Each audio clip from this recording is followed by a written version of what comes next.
කඳුරේ සුමනසාර ස්වාමීන්ද්‍රයන් වහන්සේගේ ශිෂ්‍ය පොඩි හාමුදුරුවෝ අද ධර්මදේශනාව සඳහා වැඩම කොට සිටිනවා. අරංගල ශ්‍රී ශෛලාරාම විහාරාධිකාරී මහා කනදරාවේ ධම්මජෝති හාමුදුරුවෝ. නමෝ තස්ස භගවතෝ අරහතෝ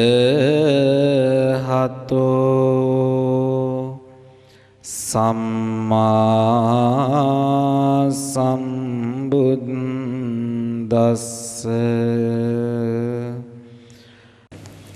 අද මේ දේශනය සඳහා මේ ස්ථානයට වැඩම කරන්නට නියමිතව තිබුණේ ශ්‍රී ලංකා බෞද්ධ හා පාලි විශ්වවිද්‍යාලයේ ජ්‍යෙෂ්ඨ කතිකාචාර්ය මා ගුරු දේවෝත්තම සද්ධර්ම වාගීශ්වර ඇත්කඳුරේ සුමනසාර නායක මාහිම්පාණන් වහන්සේ. හදිසියේ උන්වහන්සේට රෝගාබාධයකට ලක් වෙන්න සිද්ධ වෙලා උන්වහන්සේ ප්‍රතිකාර ලබා ගැනීමට වඩින අවස්ථාවේදී මේ ස්ථානයට එන්න අපහසුතාවය නිසායි අද මේ ස්ථානයට උන්වහන්සේ අපහට එන්නට මතක් කරන්නට යෙදුනේ. ඒ කාරණාවත් ඔබට සිහිපත් කරමින් අද දේශනය සඳහා මාතෘකා කරන්නට යෙදුනේ පින්නතුනේ අධම්මික සූත්‍ර දේශනය. ත්‍රිපිටකයේ ඔබට මට හම්බ වෙන ඊටාම කෙටි සූත්‍ර ධර්මයක් තමයි අධම්මික සූත්‍රය කියලා සඳහන් වෙන්නේ. වල් පැල ඉබේ පැලුණාට මල් පැල ඉබේ හටගන්නේ නැහැ. ඒක ඔබ දන්නවනේ. වල් පැලයක් ඉබේ හටගත්තට මල් පැලයක් ලේසියකට ඉබේ හටගන්නේ නැහනේ. මල් පැල අපි පැල කරන්න ඕනේ. එහෙත් වල් පැල ඉබේටම පැලවෙනවා. අපේ ජීවිතයේ තුලත් අන්න ඒ වගේ හට ගන්න දේවල් තියෙනවා. ඒ හට ගන්න දේවල් සියල්ලක්ම යහපත් වන්නේ නැහැ. මල් පැලද ඊතා වටින්නේ වල් පැලද ඊතා වටින්නේ? ඊතා වටින්නේ මල් පැල. මොකද මල් පැලයක් හිටව ගත්තොත් තමයි ඒකේ සුවඳ එන්නේ. ඒ වගේම මල් පැලයක තමයි ලස්සන තියෙන්නේ. දැක්කහම සිත සනසන්න පුළුවන් පැලයක් තියෙනවා නම් ඒකට කියනවා මල් පැල කියලා. සුවඳ ආග්‍රහණය කරන්න පුළුවන් පැලයක් තියෙනවා නම් අන්න ඒවා මල් පැල. ඒත් පින්නතුනේ ඒව ඉබේටම හටගන්නේ නැහැ. ඒ නිසා අපි මොකද කරන්න ඕනේ? ඉබේටම හටගත්ත වල් පැල ටික ඔක්කොම අයින් කරලා ඉස්සරලම අපි මිදුල සුද්ධ කරගන්න ඕනේ. වල් පැල ටික ගලවලා අයින් කරලා මිදුල සුද්ධ කරගත්තට පස්සේ තමයි අපිට මල් පැල ටික පැල කරන්න පුළුවන්. ඔබගේ හිතත් අන්න ඔය වගේ ඔබගේ හිතේ ඇතිවෙන කෙලෙස් ධර්මයන් තියෙනවා මෙච්චරයි කියලා මට කියන්න බැරි. කෙලෙස් ධර්මයන් අපි තුල හටගත්තු නිසා තමයි ඔබ තාමත් ඔතන ඉඳගෙන ඉන්නේ. මම තාමත් මෙතන ඉඳගෙන ඉන්නේ. පින්නතුනේ ජීවිතයේ ඇතිවෙන අපි තුල හටගන්න මේ කෙලෙස් ධර්මයන් ටික සෝදලා යටපත් කරලා දාන්න පුළුවන් නම් අපි තුල හටගත්ත අකුසල ධර්මයන් ටික සෝදලා යටපත් කරගන්න පුළුවන් නම් ඔබට මට පුළුවන් පින්නතුනේ ධර්මයේ කියන මල් පැල අපේ හිත තුල පැල කරන්න. බණ අහන්න ඕනේ බණ ධාරණය කරගන්න ගම. බණ ධාරණය කරගන්න ඕනේ ධර්මානුකූලව හැසිරෙන ගම. ඒකනේ හැමදාම් දේශනාවක් ආරම්භයේම බොහෝ වෙලාවට දේශකයාණන් වහන්සේ කියනවා සුනාත ධාරේත චරාත ධම්මෝ. ඔබ දන්නවා මේක කියන්නේ මොකටද කියන එක. සුනාත කියන්නේ මොකටද? හොඳින් අසන්න. ධාරේත කියනවා ධාරණය කරගන්න. චරාත ධම්මෝ කියනවා ඒ ඇසූ ධර්මයට අනුකූලව හැසිරෙන්න. මාර්ගඵල අවබෝධ කරගන්නට හරි උවමනාවක් තියෙනවා නම් අපි මුලින්ම කරන්න ඕනේ පින්නතුනි අපේ හිතේ අපි තුළ හටගත් අකුසල මූල ධර්මයන් මොනවද කියලා දැකලා ඒ දැකපු ඒ අකුසල මූල ධර්මයන් අපි තුලින් අයින් කරගන්න එක අපි විසින් සිද්ධ කරගත්තොත් තමයි මේ ධර්මයෙන් ප්‍රයෝජනයක් ගන්න පුළුවන්කම ලැබෙන්නේ. අන්න ඒ නිසා තථාගත බුදුරජාණන් වහන්සේ මේ සෑම සූත්‍ර දේශනාවක් දේශනා කරනකොටම ඒ සූත්‍ර දේශනාවේ හරයෙන් පින්නතුනි ජීවිතයට ගන්න මාර්ගයන් දෙකක් පෙන්වනවා. එක මාර්ගයක් තමයි නිවන් මාර්ගය කියලා කියන්නේ. නිර්වාණ මාර්ගය. ඒකට කියනවා නිවන් මඟ. අනිත් එක සසර මඟ. නිවන් මඟ කියන්නේ එකක්, සසර මඟ කියලා කියන්නේ තවත් එකක්. නිවන් මඟට පිවිසෙන්නට තමයි අපි මනුස්ස ආත්ම භාවයක් ලබාගෙන මේ වගේ උතුම් වූ පින්කම් සිද්ධ කරන්නේ. බණ අහන්නේ. මම මේ බුද්ධ චීවරය දරාගත්තේ මේ නිවන් මඟට අවතීර්ණ වෙන්න බලාගෙන. එහෙත් පින්නතුනේ නිවන් මාර්ගය අවබෝධ කරගන්නට නම් අපි මුලින්ම කරගන්නට ඕනේ සසර මඟ හදාගන්න ඕනේ. සසර මඟ හදාගත්තේ නැත්තම් නිවන් මඟට යන්න බෑ. ඒ මොකද පින්නතුනි අපිට බඩුවක් කඩෙන් මිලදී ගන්න නම් යාන වාහනයක් අපිට කඩෙන් මිලදී ගන්න නම් අපි ගාව තියෙන්න ඕනේ මොනවද? අපි ගාව තියෙන්න ඕනේ මුදල්. මුදල් නැතුව අපිට යාන වාහන එහෙම නැත්තම් අපිට අවශ්‍ය කරන බඩු භාණ්ඩ ලබා ගැනීමේ හැකියාවක් ලැබෙන්නේ නැහැ. ඒ නිසාවෙන් අපි ගාව මුදල් තිබුණොත් තමයි අපිට ඕනම භාණ්ඩයක් මිලදී ගන්න පුළුවන්. අන්න ඒ වගේ සසර ගමන යහපත් කරගත් පුද්ගලයෙකුට සසර ගමන තුල කුසල් දහම් කියන දේවල් රැස් කරගත් පුද්ගලයෙකුට සසර ගමන සැරිසරද්දින් ධාර්මිෂ්ඨව වැඩ කටයුතු කරපු කෙනෙකුට මෙන්න මේ කටයුතු කරපු කෙනෙකුට තමයි පින්නතුනි නිවන් මාර්ගයට පිවිසෙන්නට පුළුවන්.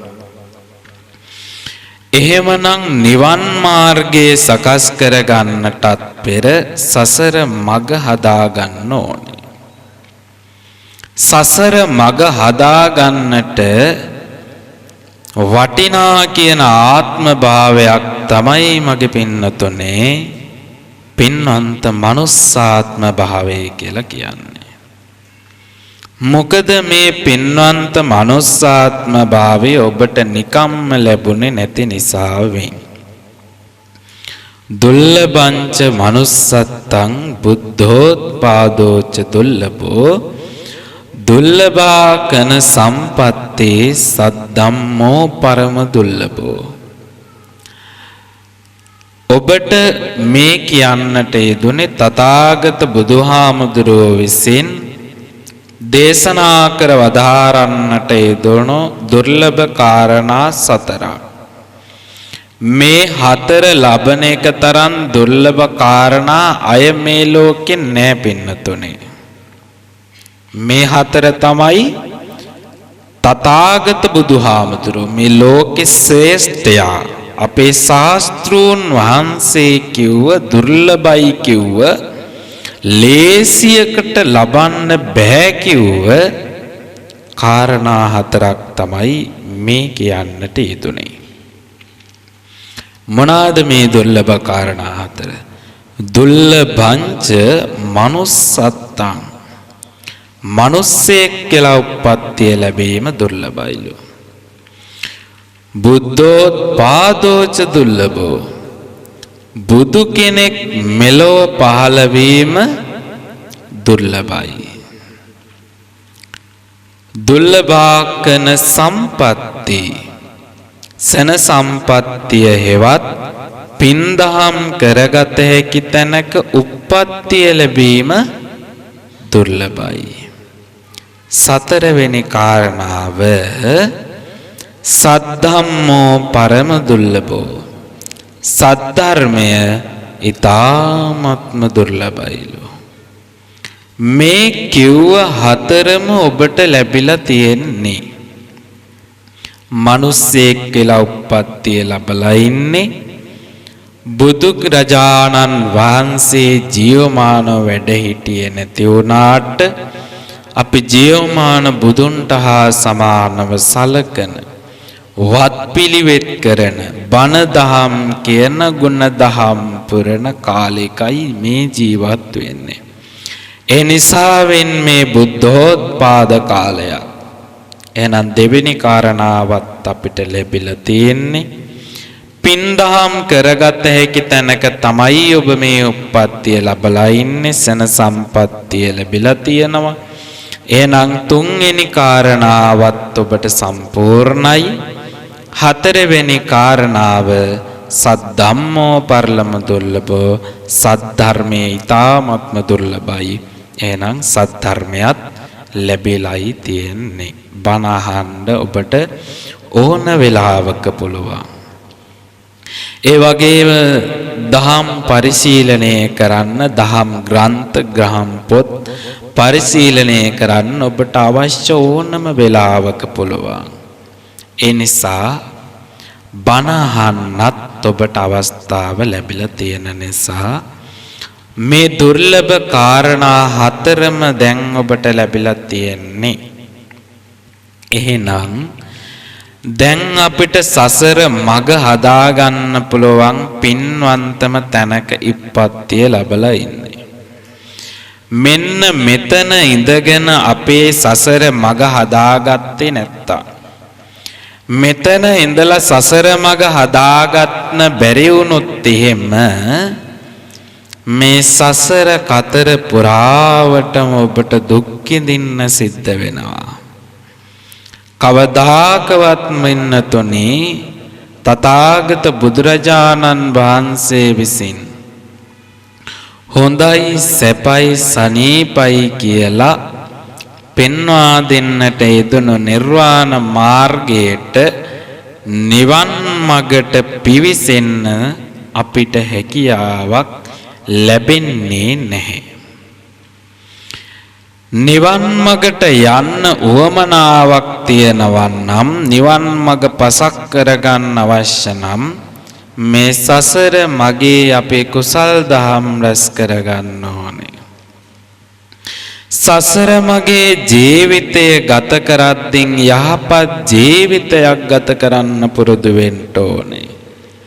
මෙන්න මේ සඳහා තමයි තථාගත බුදුරජාණන් වහන්සේ අපිට මේක පින්නතුනි බුද්ධ භාසිතයක් බුදුරජාණන් වහන්සේ විසින්ම දේශනා කරන්නේ දුන සූත්‍ර දේශනාවක්.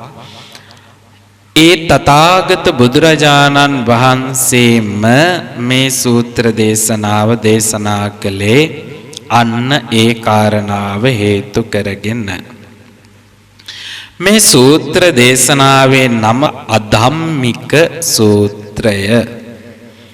මේ අධම්මික සූත්‍රයේ තුලින් තථාගත බුදුරජාණන් වහන්සේ දේශනා කරනවා පාලකයා අධාර්මිෂ්ඨ වුණොත් පාලකයා තුලින් යැපෙන අනිත් අන් අයද අධාර්මිෂ්ඨ වෙනවා කියන එක. ඒ අය අධාර්මිෂ්ඨ වුණොත් මොකද වෙන්නේ? ඉරහද අපිට සලකන විදිය අධාර්මිෂ්ඨ වෙනවලු. ඉරහඳ සලකන විදිය අධාර්මිෂ්ඨ වුණොත් මොකද වෙන්නේ? ගහකොළ අපිට සලකන විදිහ වෙනස් වෙනවලු. සතා සිව්පා වගේ පවා වෙනස් වීම පටන් ගන්නේ අධාර්මිෂ්ඨ ජීවිත ගත කරන්න පුද්ගලයන් එක්ක. පින්නතුනි රටේ රාජ්‍ය පාලකයා ගැනම නෙමෙයි මේ සූත්‍ර දේශනාවෙන් සඳහන් වෙන්නේ.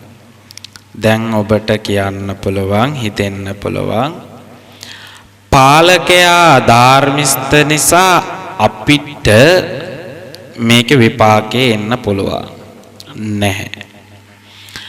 අධාර්මිෂ්ඨ පාලකයා තුල විතරක් නෙමෙයි පින්නතුනේ මේක ගැබ්බර වෙන්නේ පුංචි කාලේ ඔබට ඔබගේ පාලකයා වුණේ කවුද? අපේ ගෙදර තාත්තා. ඔබේ ගෙදර තාත්තා. ගෙදර තාත්තා තමා මගේ පින්නතුනේ ඔබට පුංචි කාලේ ඔබගේ හිටපු නායකයා. ගෙදර ප්‍රධානියා. ගෙදර ප්‍රධානියා ධාර්මිෂ්ඨ වුණොත් ධාර්මිෂ්ඨ වීම යනු ධාර්මිෂ්ඨ වෙනවා කියලා කියන්නේ පින්නතුනේ තථාගත බුදුරජාණන් වහන්සේ දේශනා කරනවා මිනිස්සෙක් තුල අනිවාර්යෙන් තිබිය යුතු ගුණධර්ම කිහිපයක්. අන්න ඒ තථාගත බුදුහාමුදුරෝ මිනිස්සෙක් තුලින් දකින ගුණධර්ම ටික පරිපූර්ණය කරගන්න බැරි වෙච්ච කෙනෙක්ට කියනවා එයා අධාර්මිකයි කියන එක. ආන්ගේ ගුණධර්ම වලින් පරිපූර්ණ වෙන්න බැරි වෙච්ච පුද්ගලයෙක් අධාර්මිෂ්ඨයි. පරිපූර්ණේ වෙච්ච කෙනෙක් ධාර්මිෂ්ඨයි. ධාර්මිෂ්ඨ අධාර්මිෂ්ඨ කියන දෙක බෙදෙන්නේ ඔබගේ සිතුවිල්ලත් එක්ක. සිතුවිල්ල යහපත් පොහොසත් වුණොත් එහෙම පින්නතුනේ ආන්ගේ සිතුවිල්ලත් එක්ක තමයි මේක බෙදෙන්න පටන් ගන්නෙ. ඔබ රැකියාවක් ආරම්භ කරනකොට ඒ ආරම්භ කරන රැකියාව තුලින් අන් අයට බැරි වෙලා හරි කරදරයක් පීඩාවක් හිංසාවක් සිද්ධ වෙනවා නම් ආන් ඒක තුලින් අන් අයට කරදර පීඩා බාධක සිද්ධ වෙන නිසා ඒක අධාර්මිෂ්ඨ වැඩ කටයුත්තක්. ඒක ධාර්මික නැහැ. තථාගත බුදුහාමුදුරුවෝ ඔබට මට කියා දීලා තියෙනවා රැකියාවක් පටන් ගන්නකොට අපි කරන රැකියාවෙන් අන් අයට කරදරයක් සිද්ධ වෙයිද? අන් අයට පීඩාවක් සිද්ධ වෙයිද? මෙන්න මේ කාරණාව ගැන නුවණින් යුක්තව බලලා ඊට පස්සේ තමන්ගේ රැකියාව ආරම්භ කරන්න කියලා. පින්නතුනි, එහෙම රැකියාවක් ආරම්භ කරනකොට ඔබ ඒ දේ නොබලාම රැකියාව ආරම්භ කරොත් අන් අයට පීඩාවක් කරදරයක් වෙන රැකියාවක් ආරම්භ කළොත් බැරි වෙලා හරි අපි හිතමු මත්පැන් ශාලාවක්. මත්පැන් ශාලාව ඔබ ආරම්භ කරනවා නැකත් බලලා ආරම්භ කරන්නට යෙදුණු මේ රැකියාව කඩා වැටුනොත් එහෙම ඒක නැකතේ වරද්දක්ද? නෑ. මොකද තථාගත බුදුහාමුදුරෝ දේශනා කරනවා නැකත් ශාස්ත්‍රත් වරදිනවලු පින්නතුනේ, වෙලාවන් සියල්ලක්ම වරදිනවලු අධාර්මිෂ්ඨ කටයුත්තක් ආරම්භයේදී. තථාගත බුදුහාමුදුරෝ දේශනා කරන්නේ අධාර්මිෂ්ඨ රැකියාවක් ආරම්භයේදී කොයිතරම් වෙලාව බැලුවත්, මොන බුදු පිරිත කිව්වත්, මොන කාරණාව සිද්ධ කරත්, මොන යන්ත්‍ර මන්ත්‍ර තන්ත්‍ර තුලින් මේක ආරම්භ කළත් ඒ කටයුත්ත කඩාගෙන වැටෙනවා. ඒකට හේතුව තමයි අධාර්මිෂ්ඨ පාලනය, අධාර්මිෂ්ඨ සිතුවිල්ල. එහෙනම් අන් අයට ගින්දර දීම, ඒකෙන් වැළකීම අධාර්මිෂ්ඨ නෙමේ, ධාර්මික වෙන්න පුළුවන් තැනක්. අන් අයට හිංසා පීඩාවන් වලින් තොරවීම. අනිත් කාරණාව තමයි දානය දීම කියලා කියන්නේ පින්නතුනේ ධාර්මිෂ්ඨ පුද්ගලයෙක් ආරම්භ කරන තැනක්. ඒ මන්දයත් කාරණාව සීලාදී ගුණදහම් පුරන පුද්ගලයෙක් එක්ක ඇසුරු කරන්න ලැබීම තමයි පින්නතුනේ දානේ මුල. ඔබ අහලා තියෙන කාරණාවක් තමයි මේ ලෝක ධාතුවේ තියෙන දීමන් අතර උතුම්ම දීම මොකද්ද? දහම් දානය.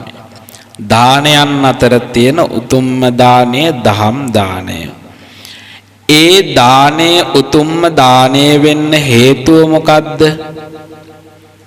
පින්නතුනි, දහම් දානමේ උතුම්ම පින්කම වෙන්න ප්‍රධාන හේතුව වෙන්නේ වැරදි මාර්ගයක යන පුද්ගලයෙක් නිවැරදි මාර්ගයට ඇද ගන්නට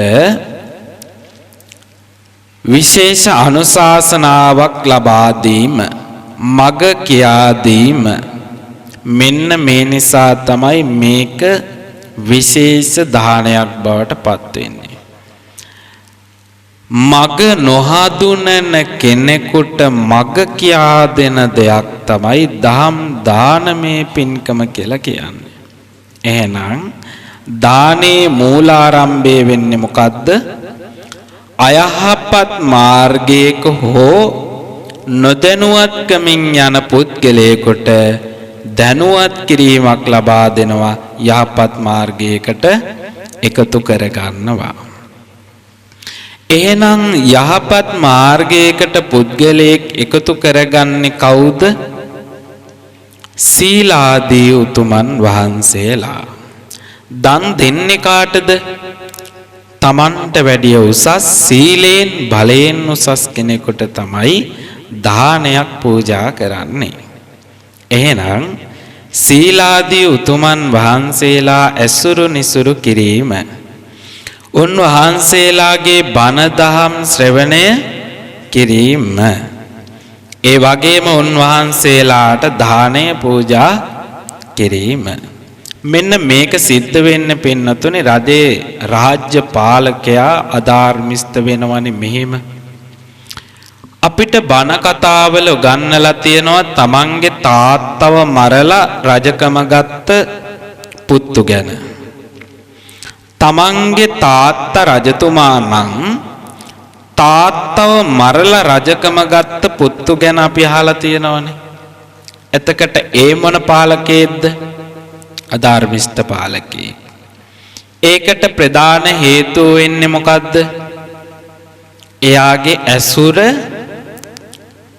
එයා පුංචි කාලේ ඉඳන් ඇසුරු කරපු විදිය වැරද්දනේ. දැන් මේකට හොඳම බණ කතාව ඔබ අහලා තියෙන මොකද්ද කතාව?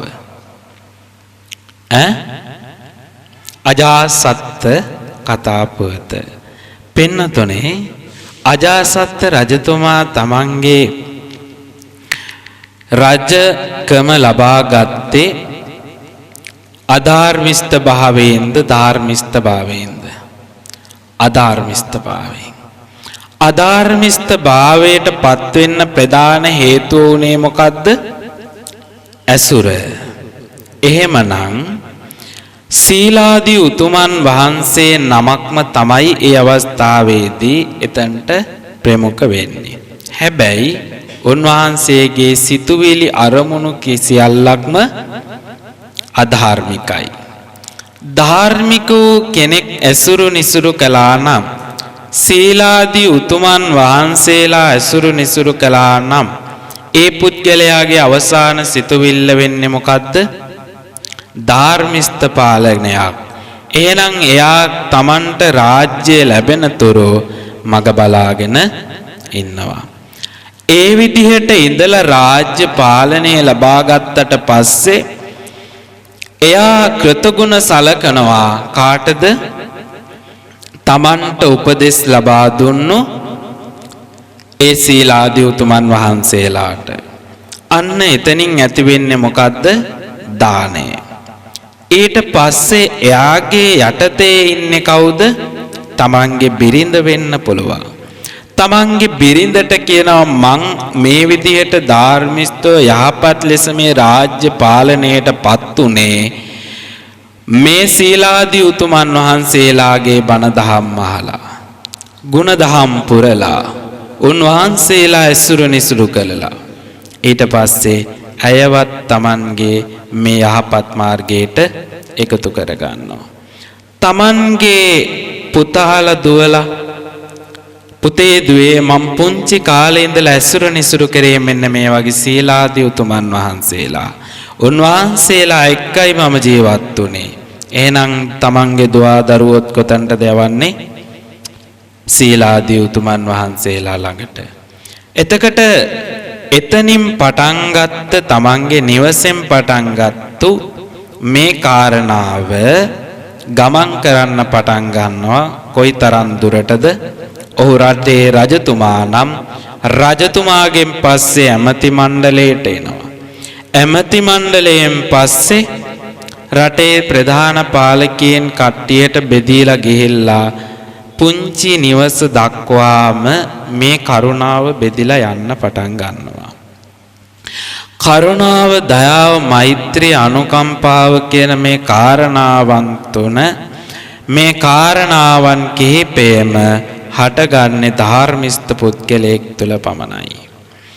මේ ධාර්මිෂ්ඨ පුද්ගලයාගේ යහපත් සිතුවිල්ල මත තමා පින්නතොනේ යහපත් වූ ජීවිතයක් ගත කරන්න තමන්ගේ වටපිටාව පරිසරයේ නිර්මාණය වෙන්නේ. තමන්ගේ වටපිටාව පරිසරයේ නිර්මාණය වෙන්නේ තමන් තුළ ඇතිවෙච්ච යහපත් ගුණ ධර්ම පෝෂණය වුණොත් පමණයි. තමන්ගේ ගෙදර තාත්තා ධාර්මිෂ්ඨ යහපත් ගුණ ධර්ම වලින් පිරිපුන් කෙනෙක් වුණා නම්, දන් දෙන්න ලෝභ නැති, ගුණදහම් පුරන, සීලය රකින්න පුද්ගලයෙක් නම් තමන්ගේ තාත්තගේ ආభాෂයට එනවා අම්මා. අම්මගේ ආభాෂයට එනවා තමන්ගේ දුවා දරුවෝ. ඒ දුවා දරුවෝ තමයි මේ රටේ අනාගතය. අනාගතයට යද්දී ඒ පරිසරයේ නිර්මාණය වෙනවා හරි ලස්සනට. පරිසරයේ ලස්සනට නිර්මාණය කරගන්න නම් පින්නතුනේ අපි ධාර්මිෂ්ඨ වෙන්න ඕනේ. අන්න ඒ නිසායි තථාගත බුදුහාමුදුරුවෝ දේශනා කරන්නට යෙදුනේ මේ අධම්මික සූත්‍රයේ තුලින් අධාර්මික පුද්ගලයන් ඉන්න තැන පින්නතුනි අධාර්මිෂ්ඨ පුද්ගලයන් ඉන්න වටපිටාව පරිසරය පවා වෙනස් වෙනවලු. කලට වැහි වහින්නේ කලට අස්වැනු නෙලා ගන්න බෑ.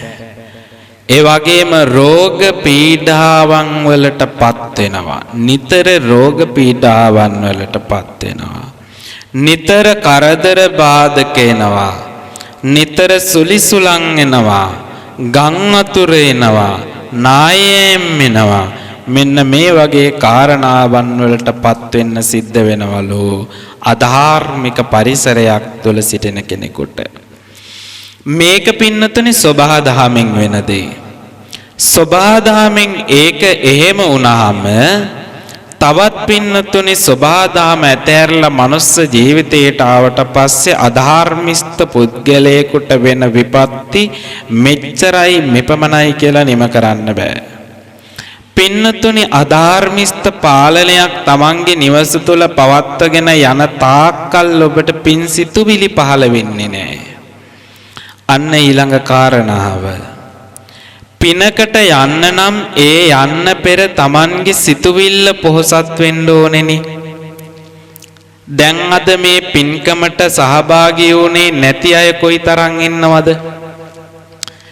බොහෝ දෙනෙක් ඉන්නවනේ මේ වටපිටාවේ ඔබ හඳුනන පින්කමට සහභාගී වෙන්න අකමැති වුණා. මොකද්ද හේතුව? බණ අහන්න තියෙන අකමැත්ත. ඒකටත් හේතු වෙන්නේ පින්නතුනි තමන්ගේ වටපිටාවේ පරිසරයේ හැදිච්ච තමන් තුළ වටපිටාවේ හැදිච්ච අධාර්මිෂ්ඨ සිතුවිලි ටික නේ. හැම දෙයකටම මූලික වෙන්නේ සිතුවිල්ල නම් අධාර්මිෂ්ඨ සිතුවිල්ලක් ඇති වෙන කිසිම තැනක පින් සිතක් උපදින්නේ නැහැ. යහපත් ගමනක් පවතින්නේ නැහැ. යහපත් ගමනකට මම්මාවත් පාදන්නේ නැහැ. යහපත් ගමනකට මම්මාවත් හැදෙන්නේ ධාර්මිෂ්ඨ නිවසක විතරයි.